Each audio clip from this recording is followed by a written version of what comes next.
This is why you should never talk to strangers in an elevator. One day, a surgeon was working the night shift at a hospital. He just finished his operation on a patient and was going to the basement. He entered the elevator and there was one other woman already inside. They were casually chatting when the elevator door opened and another woman was about to enter. But the surgeon looked horrified. He quickly slammed the close button and punched the highest floor of the building. Surprised, the woman asked why he was being so rude and wouldn't let the other woman in the elevator with them. The surgeon explained that in this hospital, all patients wear white wristbands with their names printed on them, but the red wristbands are placed on all of the corpses. The surgeon then looks to the woman in the elevator with him and says, "That was the same woman I just operated on. She died on the operating table. Didn't you see the red wristband she was wearing?" The woman in the elevator with him just smiled, raised her arm, and said, "You mean like this one?" Crazy story time about how my sister and I found out that we were hooking up with the same guy. So I was a freshman, my sister was a sophomore, and there was this really cute guy in her grade that I liked. But I could never find a way to talk to him because we weren't in the same grade and had none of the same classes. And my sister and I were not close at all. Like, we didn't tell each other shit, we didn't really talk to each other or anything. So by that being said, we never told each other about the boys that we liked. We just didn't have that bond. Well, track season came around. So they called all the people down who wanted to do track, and I saw him walk past my classroom window, so I decided to go too. So I signed up for track, and him and I started to talk a little bit. We exchanged numbers, and he was popular, I wasn't, so he didn't want to be seen with me. So after attendance, we would go to this graveyard right by the track and hook up. Well, the next day, we had a meet in our school. So him and I went to the graveyard, hooked up, and that's when it started getting crazy, like for part 2. Part 2 of why you should be careful who you talk to online. He asked to pick a place to meet during the morning break on our first day back to school after break. I was so happy to meet him and told him to join me in the hall. However, when he realized people would be around, he said he'd rather meet me in an isolated place because he might not recognize me in a crowd. It was a good enough excuse for me, and I told him to meet me in the 3rd floor bathroom because we weren't allowed to stay there during breaks and no one would disturb us. In my head, it seemed a little creepy, but since we were in school, I was confident that nothing bad could happen. I dressed up and made myself really pretty and counted down the minutes till we met. When he arrived, it was him. He wasn't a catfish, but he looked a little older than 17. We talked and got along so well, and at the end of it, he asked me to go to lunch with him. I refused because I didn't have money and wouldn't let anyone pay for me. He seemed disappointed but offered to walk me home after class. I told him I have to take the bus, but he could walk me there. This became a routine for another 2 months. One day, I complained about how lonely I'd be at home as everyone in my family was going to be out that day. I know it was reckless, but I thought My first year of working in the salon, there was this girl that came in to get her nails soaked off and a fresh set. So she came in, got her nails soaked off, and I literally just finished a client, so I went for a break. So while she was waiting for me, she was like, had an attitude on, and she asked me like, how long is this gonna take? And I was like, oh, it's gonna take around 2 hours. And she was like, why does it take that long? It usually only takes 45 minutes. And I was just like, oh, that's just because I'm a perfectionist and I like to take my time and not rush things. And she was like, oh, that's so long. It's only acrylic and gel. And I was like, oh, well, if you need it done in 45 minutes, I recommend the place down the road. And then, like, she got pissed off, left, and then wrote a bad review. And then I put her in a place on the review, and then she fucking deleted it. Dumb bitch. Okay, now here's the juicy tea. This really sucked for me. So we're living with my dad's mom, right? We're all having a couple drinks. It's the day after Valentine's. We just got back from my birthday trip. Mind you, our house burned down 3 weeks earlier. So he's drunk, my grandma's drunk, my friend is drunk, I'm drunk. My friend goes home. It's just me, my grandma. We go outside to smoke a blunt. We come in and he says, okay, I have to go take a shit. Mind you, he's really fucked up. So I'm sitting there waiting, and it's taking a long time, and it was weird because he went to my grandma's bathroom in the master bath while she was sleeping in her bed.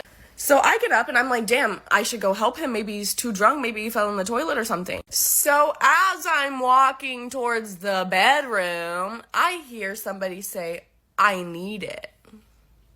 Okay, that's a little weird. I kind of question whether or not I should go in there.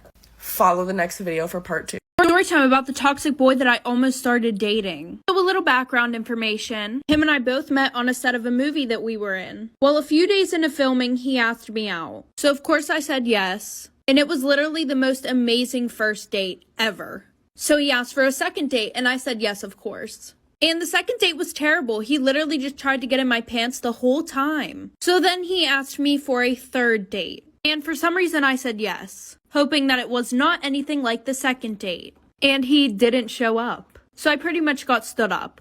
And then he even blocked my number. So a few months go by and I end up moving in with my best friend. about an hour away from where I was living when I met him. Well, the one night she came home and told me that he had messaged her on Instagram, which I thought was funny as hell because my best friend did not swing that way. So she pretends to flirt with him and asks him to come over. So he drives an hour to our apartment, and when he walks in, he just sees me standing in the kitchen. He immediately walked out. This is why you should never play hide and seek. A mom decided to play hide and seek with her 2 kids. The mom began counting, ready or not, here I come. She begins searching the downstairs kitchen because she knows that they hide there every single time. As she's walking to the kitchen, she starts saying, I wonder where they are. She looks under the table and sees they aren't there, which is kind of odd. She knew they were too scared to go into the basement alone, but she decided to check anyway. They weren't there either. She began to panic. The mom then says, Jordan, Casey, come out now, mommy's not playing anymore. There was no answer. Panic really begins to set in. She decides to call 911 and reaches an operator. She tells the operator what's wrong and the operator sends an officer to her house. Once the officer arrives, he says, don't worry, we will find them. As she's sitting in the living room, she hears giggling and laughing and hears a closet door slam upstairs. She sprints upstairs and says, Jordan, Casey, you worried me sick. She opened the closet door and nobody was there. While all of this is going on, she hears the doorbell ring. She runs downstairs and finds the officer holding Jordan and Casey. The officer says they were hiding in the shed out back. Then Jordan looks at mommy and says, why were you telling us to stay in the shed? Storytime about how I was groomed for almost 2 years and didn't even know it. So a little background information. When I was 15, my house burnt down, and I went into a little bit of a depression. So after losing everything, my 6 siblings and I had to move into a 3-bedroom place with my grandparents. And a month or so later, I was looking for friends. Someone to talk to or pretty much anything that would just make me feel better. Well, this guy messaged me, and he said, you're pretty as shit. And I'm 15, so a bitch was excited. Well, 2 weeks later, I asked my mom if I could go over my friend Samantha's. And of course she said yes, because I had stayed with Samantha a lot during this time. Also because there was barely room for any of us in this 3-bedroom house. So a little background information on my parents. My mom had been a police officer for 12 years. Sadly, she had to retire because of a neck surgery. My ex-stepdad was and still is a police officer today. Anyway, so my mom asked for pictures whenever I went over Samantha's to make sure I was really there. Like for part 2.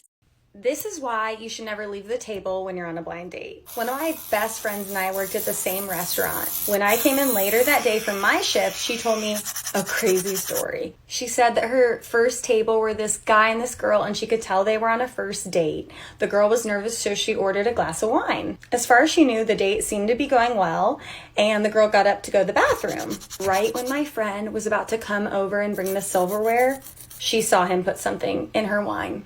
My friend, obviously terrified and freaking out, let our manager know, who then let the police know, and ran into the bathroom to tell her what was going on. The girl ended up staying in the bathroom until the police came, arrested him, and escorted him out of the building. It was noon on a Tuesday. You don't think you're going to be drugged at noon on a Tuesday. So I started DMing my best friend's boyfriend on Instagram through the fake account. I knew he was going to fail the test. Right away, he started messaging me back, writing flirty texts, asking me what city I was in and what I was doing that night. Little did he know he was talking to his girlfriend's best friend. I asked him if he had a girlfriend, and he replied no. So I told him we should go out that night. He said yes, and as soon as he sent over his phone number, I started screenshooting everything. I even emailed the screenshots to myself just in case. I run over to my best friend's house and I show her all the screenshots. She wasn't even that surprised because she suspected he was cheating already. She started to cry and I told her, you have to break up with him now. She calls him and tells him to come over, but he said he already has plans because he thinks he's going out with this girl on Instagram. She told him that she really needed to talk to him and that it was important. He said okay, but he could only come by for 5 minutes. When he finally got there, I hid in the bedroom and listened through the door. She confronted him with all the screenshots. Of course, he started denying everything, He denied everything and said the screenshots were photoshopped. So I come out of the bathroom to confront him myself, and I tell him, you were texting me the whole time on Instagram thinking you were talking to someone else. He didn't have any response. He was caught. Then, like the narcissist that he is, he actually told my best friend that I had been chasing him for months. She turns to me and actually asks me if it's true. I said, of course not. Then I told her to grab his phone and check his Instagram. He must have more DMs. So she snatches his phone, runs to the bathroom, and locks herself inside. Anthony runs after her and starts trying to kick down the door. I call 911, of course. Then he turns to me and calls me the C word. I thought he was gonna hit me. My best friend opens the door and throws the phone in his face. It turns out he had been DMing 15 other girls that same day. He did break the door, so my best friend filed charges against him. At least he paid for the door. Part 3 of why you should have one loyal friend instead of hanging out with a big group of friends. So I go into the bathroom and there's a window. I'm thinking to myself, I would be so dumb. I would be so extremely, incredibly stupid to go back into that room full of grown-ass men that I've never met before. instead of making my escape through that window right here, right now. So I trusted my gut and I got the fuck out of there. Mind you, I'm in my PJs right now. No shoes, no socks. I'm making my great escape. Call me Pablo Escobar. While I was doing all of it, I was in disbelief. Like, I cannot believe that I'm escaping like right now. This is actually insane. Like, I did what I believed was right at the moment. And honestly, that decision might be the reason why I'm alive right now. So I make a run for it. I immediately run to the front of the neighborhood. I hide behind some trees and then I call my sister. I call my sister instead of my parents because my mom was the one who drove me there. And if she knew that something bad happened, she wouldn't have let me go out again. I'm frantically explaining everything on the phone to my sister. She literally speeds to come get me. When she gets there, I immediately hop in her car and we get the fuck out of there. On our way home, I get a text from Sally. Last part is part 4. Story time about the most disgusting night of my life. I was at a bar having a drink by myself. Beside me was a married couple, a female and a male. Let's call them Mark and Sophia. Well, we're having a good time. For about 3 hours, we were having a wonderful conversation. It was time for the bar to close, and the couple asked me to go to their house with them so we can continue our conversation. And I said yes, because I was a little tipsy already. And honestly, I just wanted to keep the party going. Mind you, I'm a man. We got to the couple's house, and they start acting very sexual in front of me. They're kissing, hugging, he's kissing her neck.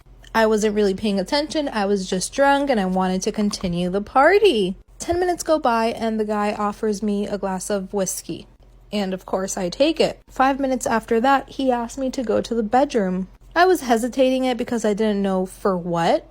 And honestly, I didn't know this couple, but I ended up saying yes. I'm running out of time. Come back for part 2. So I was bored and decided to tell you guys about my nail story. So here it goes. So I've been going to this nail salon and I made an appointment for an acrylic nail chip to get a fill. And I specifically asked for a female tech because I've just had a bad experience with male techs at that nail salon. I go in, I see that the only female tech was already taking care of somebody, so I had to go with the dude. Not even 20 minutes in, as he's taking off the old nail polish, he cuts me with the electric nail filer. If you guys have been there, you guys know what I'm talking about. And I start bleeding. It hurt really bad.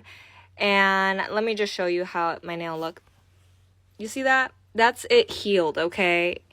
I was so mad, still paid full price. He didn't even care. He's like, oh, are you okay? I'm sorry. And went over it a second time. Terrible, horrible.